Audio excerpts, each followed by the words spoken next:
Professor's time ball, Susie. He can make it fly back to Methuselah or forward to the space of things to come. Just think of the possibilities. We can build a whole fleet of them. There's millions in it. Now, here is the motive part, which will propel this ball through space and carry it into the fourth dimension, which is duration. Turn it off. I'm going goofy. No, you're not, Susie. You're just becoming dazzled by the possibilities. Darling, you're going to thank me for this someday. Yeah? Yes. Professor, do you really believe you can get into that ball and fly it round wherever you want to go? Ultimately, I can do that, madam. Unfortunately, at present, I can only pilot the ball in one direction, into the past. To construct the reverse gear to bring it home requires, I'm afraid, more research, more capital. And that's where your $5,000 come in, Susie. I'd put up the cash myself, if I didn't want my old pals to get rich, too. I tell you, we can't lose. Well, maybe I'll give the professor the money he needs. Woo! I said maybe. Where do you park this time, ball? In my workshop on the roof. Swell, I'll see it later. Right now, we're going to a celebration supper at the Cotillion Club. Gastronomical. I'll fix Bill up with a dinner suit. Me and the prof will go ahead and book a table, Tommy, darling. Did my daddy deceive me? Did you say darling? Yes, darling. Thank you, darling. It's in the bag. I knew she'd fall. Now, look, Professor, I don't believe all that malarkey about flying into the past. But could you send that ball sailing around inside a theater with someone sitting on it singing a song? Why, yes, if anyone would want to do so foolish a thing. That's all I want to know. We're going places. See you at the club, boys. Come on, Prof.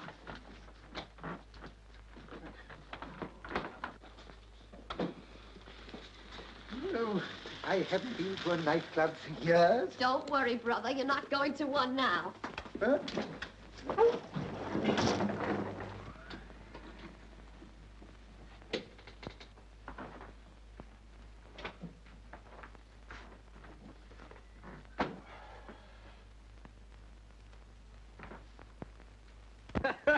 Oh, boy, these are great. A little tight under the armpits. I look like Bob Taylor in this. Well, put this coat on and you look like 50 Bob Taylors. How about a pair of black shoes?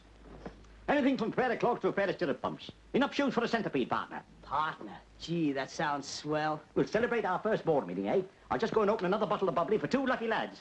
I'll be right out, partner.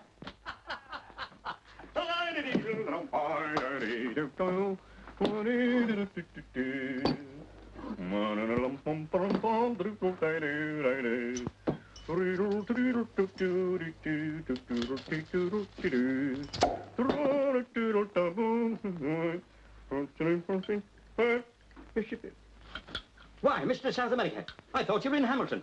I mean, Mr. Hamilton, I thought you were in South America. What are you doing with my champagne? I was just going to launch a battleship, only somebody's stolen it. And those bottles over there? Oh, yes, yes. Well, since you asked, sir, 1 or 2 friends of mine just happened to drop in to see if you had a drop in, see? Who the heck gave you permission to entertain? Say, that's my tuxedo. Well, you told me to wear it. I said air it, not wear it. Take it off. And the pants. Sir, you're not going to spank me.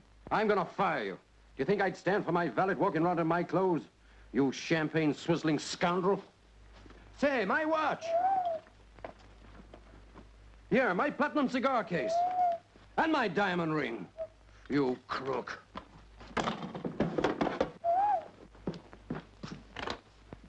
Hall porter, get the police up here. Make it snappy.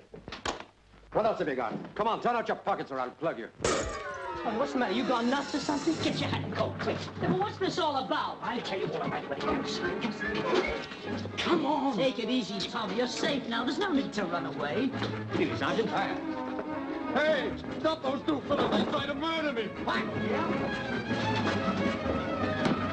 Phew. This is just like old times. Yes, but what are we running away from the cops for? To save you from a fate worse than death. You're in awful trouble, Bill. I'm in trouble. Yes. That guy you conked on the beam was the owner of the flat. My boss, Theodore Hamilton. Your boss? Then that was his jewelry. Yeah. I'll bet you're even wearing his clothes. You are, too. What? Come on. Oh, they're after us. What do we do? What do we do? Didn't your mother ever tell you anything? In here.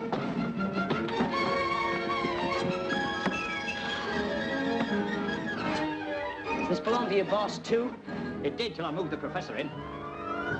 Tommy! That's our time ball, isn't it? Come on, open up there. Come on, hold the door, eh? Yes, and this is just the time we need. Come on. Come on, break the door down. Come on, boy. Come on.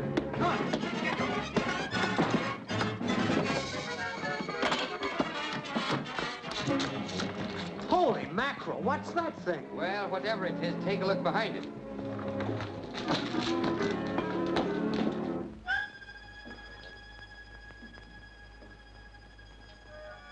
And you see, the forces set up by those valves alters the vibration of the atoms, enabling the ball to pass through any solid substance. Yeah, but will it pass round the theater? Round it all through it, ma'am. You're not going to start anything. Don't be alarmed. This switch controls the repulsion drive, which would reverse the force of gravity and send us flying off into space. But of course, it doesn't function so long as the exit hatch down below. Don't tell me. You've started something. But I'm certain that hatch was open.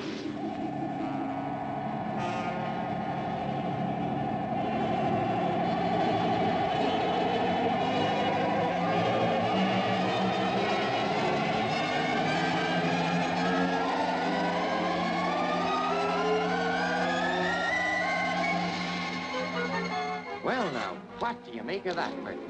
We've just seen something that wasn't there at all. I put that in my report, Sergeant? You will not. You saw nothing, you heard nothing, you report nothing. You get me? Yes, Sergeant. Sure, Sergeant.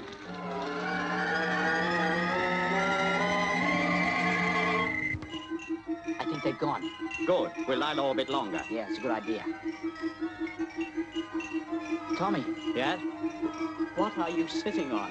What have all this at on? Why? Well, I'll go tobogganing. Hey!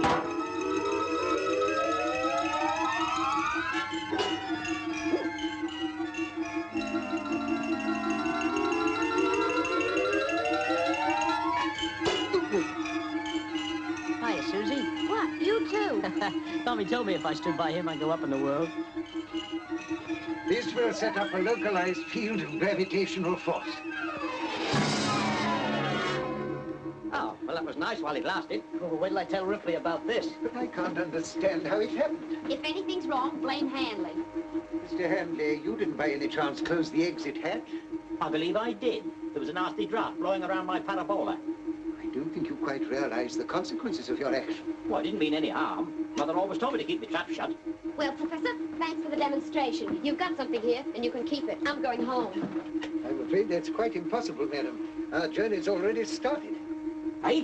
What journey? Say, look here. What's the moon doing way down there? That's not the moon, madam. That's the Earth we've just left. Don't give me that stuff. Oh, Look, Susie. North and South America. It's a small world, I always say. And the Far East. And May West. There. We're now exactly 475,000 miles above the Earth. Fuel flash. Gee, hope we're not heading for the hot place. No, that's only one of the smaller comets. An astronomical phenomenon with which we shall make occasional contact. not with me aboard. Turn this thing round, Professor. That's exactly what I'm about to do, ma'am.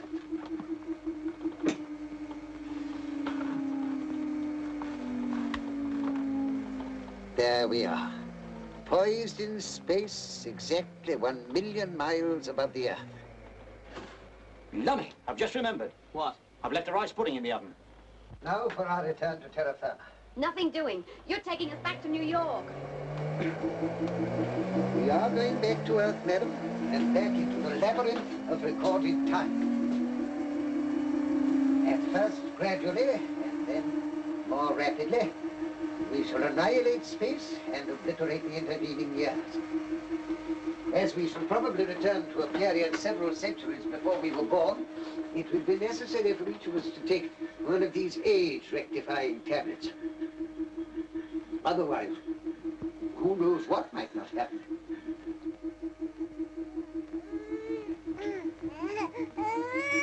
By the great Sharptite, it has happened. take one of these. It'll be all right. That's right. And one to you, too. Yes, yes, yes. It'll be all right in them. Now then. I should... That's funny. A minute ago, I was wearing a pair of three-cornered trousers. Gee, hope I haven't swallowed my dummy. Oh, be your age, both of you. Now, with each tick of the meter, we are going back 25 years. Now, America's just fighting her great civil war. And now it's gone with the wind.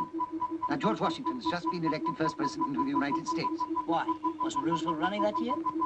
Louis XIV's just dead. If anyone says they never knew he was ill, I'll crown him with a comet. Now, he's just being born. Now the stork's asking him if his journey's really necessary. It's imperative that we should decide exactly at what period of history we wish to arrive. Well, drop me down alongside Madame Jew Barry. Now, look, Professor, thanks for the buggy ride. It's been swell. But there's only one place we're going, and that's home. Madam! That's the elevator. This is giving me the willies. Sit down, Susie, you're rocking the boat. Take my seat, madam. I never felt better in life. Who pushed me?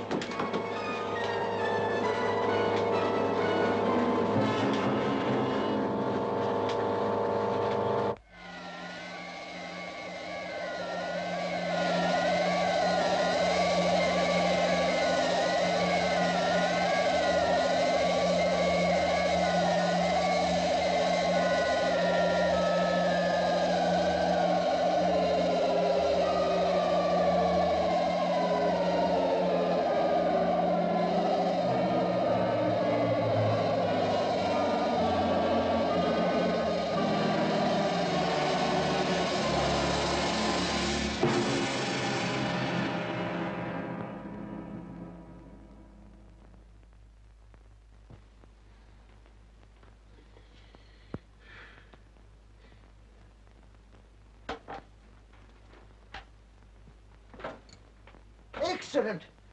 We've landed safely.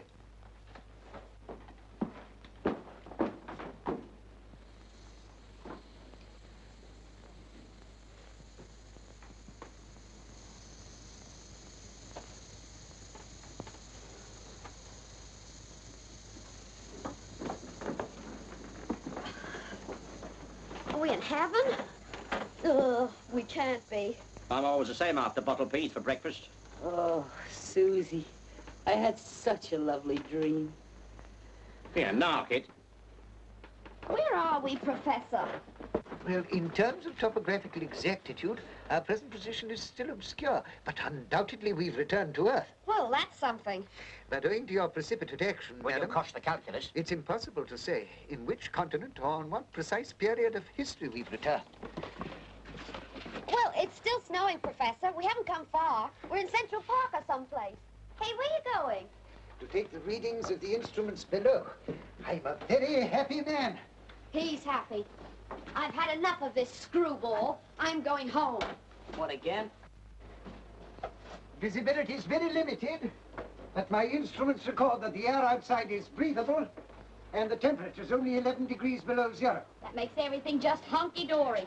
How do I get out of this rat trap? Oh, but you mustn't venture forth. Who knows, primitive man may be roaming in search of prey. He always does in Central Park. I'm grabbing a taxi. Now, listen, darling, we've got to trust the professor. What he says goes. Whatever he says, I'm as good as gone. Oh, Oh. Shall I go and find the lie of the land? let Tommy go. He'll find a lie anywhere. What, you get chilblains on me chassis? No fear. No, since I brought you to this desolate spot, I feel it my duty to make the preliminary exploration.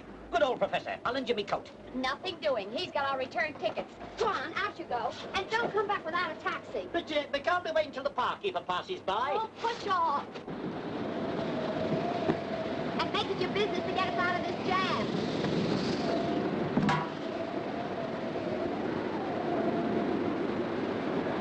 Taxi! Taxi!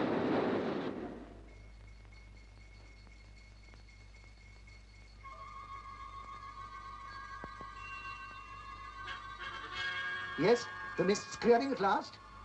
Come and look. I can see a great castle with a city beyond it. Can you see a taxi? There's nothing there, Prof. He's seeing things now. There it is again.